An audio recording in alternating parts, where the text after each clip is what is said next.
एक गांव में प्याज मांगने वाली चुड़ैल का आतंक था। वो चुड़ैल रात होते ही जाती और गांव वालों का दरवाजा खटखटाती।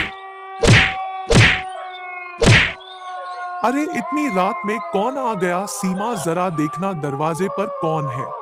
फिर सीमा दरवाजा खोलने जाती है। वो खिड़की से झांक कर देखती है तो बाहर एक औरत खड़ी थी। आप कौन है? आप इतनी रात में यहाँ क्या कर रही हैं? मैं बहुत भूखी हूँ, मेरी मदद कर दो, मुझे कुछ खाने को दे दो।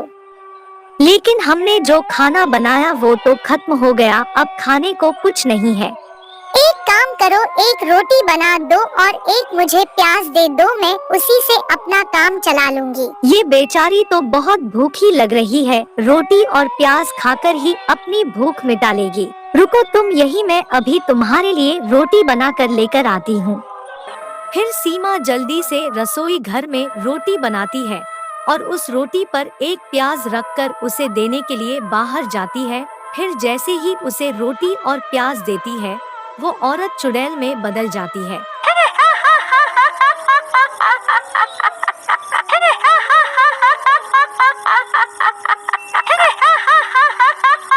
ये प्याज और रोटी तो एक बहाना था, मुझे तो तुझे घर से बाहर लाना था।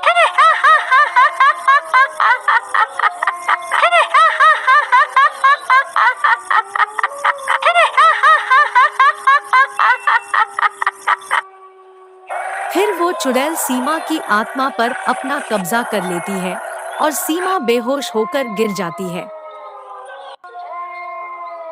ऐसे ही वो चुड़ैल रोज रात में आती और किसी न किसी का दरवाजा खटखटाती।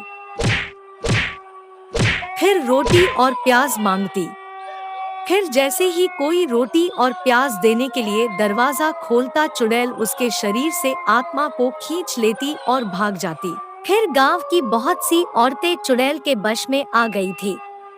वो बिल्कुल जिंदा लाश की तरह हो गई थी। रात होते ही वो चुड़ैल जंगल में बैठकर सारी औरतों से अपने काम करवाने लगती थी।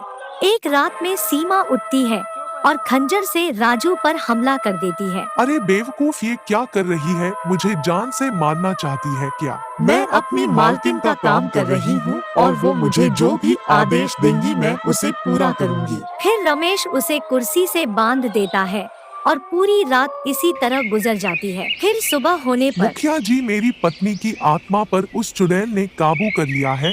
अब वो उसके सारे पर काम कर रही है। कल रात उसने मेरे ऊपर खंजर से हमला कर दिया, वो तो मैं किसी तरह बच गया। अब हमें उस चुड़ैल का कुछ तो करना ही होगा। इस चुड़ैल का क्या करना है, हम रात में मिलकर सोचेंगे। भाई, गांव की औरतें तो चुड़ैल बन रही है, हमें आज तो इस चुड़ैल को मारना ही होगा। भाई तुम सही कह रहे हो, अगर हम इस चुड़ैल को मार दे तो गांव की औरतें भी ठीक हो जाएंगे।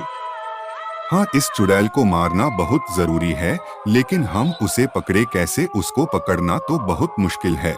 मैं कल औरत का भेष बदल लूंगा, जैसे ही वो चुड़ैल आएगी हम उसे पकड़ लेंगे। नहीं हरिया, ये तरकीब काम नहीं आएगी। वो चुड़ैल बहुत होशियार है, हमें कोई और रास्ता ढूंढना होगा। हमें बहुत होशियारी से काम लेना होगा। मैं आप सबकी मदद कर सकती हूँ। इस गली में सबसे पहला घर मेरा है, चुड़ैल सबसे पहले मेरा ही दरवाजा खटखटाएगी। ठीक है, तो कल हम ऐसा ही करेंगे। फिर अगली रात होने पर वो चुड़ैल फिर से गांव में आती है और पूनम का दरवाजा खटखटाती है। फिर पूनम खिड़की से झांक कर देखती है और समझ जाती है ये एक चुड़ैल है। फिर चुड़ैल उससे भी रोटी और प्याज मांगती है। मैं बहुत भूखी हूँ, मेरी मदद करो प्लीज, मुझे कुछ खाने को दे दो।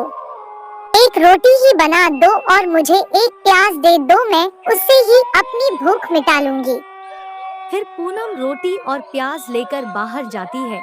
उसके जाते ही चुड़ैल उसकी आंखों में आंखें डालकर उसकी आत्मा को खींचने लगते हैं।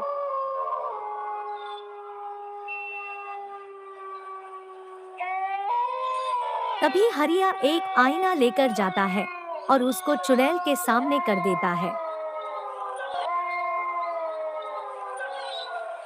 फिर चुड़ैल खुद को ही उस आईने में कैद कर देती है। अरे ये क्या, मैं इस शीशे में कैसे कैद हो गई? गांव वालों, तुमने मेरे साथ धोखा कर कर अच्छा नहीं किया। मुझे एक बार यहाँ से आजाद होने दो, फिर मैं किसी को जिंदा नहीं छोड़ूंगी। फिर सभी गांव वाले वहां आ जाते हैं। हरिया भैया, ये तुमने बहुत अच्छा काम किया। हरिया भैया, एक काम करो, इस आईने को तोड़ दो, इसके टूटते ही चुड़ैल के भी टुकड़े टुकड़े हो जाएंगे। फिर हरिया उस आईने को पटक कर तोड़ देता है। आईने के टूटते ही चुड़ैल के भी टुकड़े टुकड़े हो जाते हैं। मर गई रे। फिर चुड़ैल के मरते ही सभी औरतों की आत्मा आजाद हो जाती है और वो सब ठीक हो जाती है। दोस्तों, ऐसी ही कहानी देखने के लिए हमारी वीडियो को लाइक कर दीजिए और चैनल को सब्सक्राइब करके बेल आइकन ऑन कर लीजिए।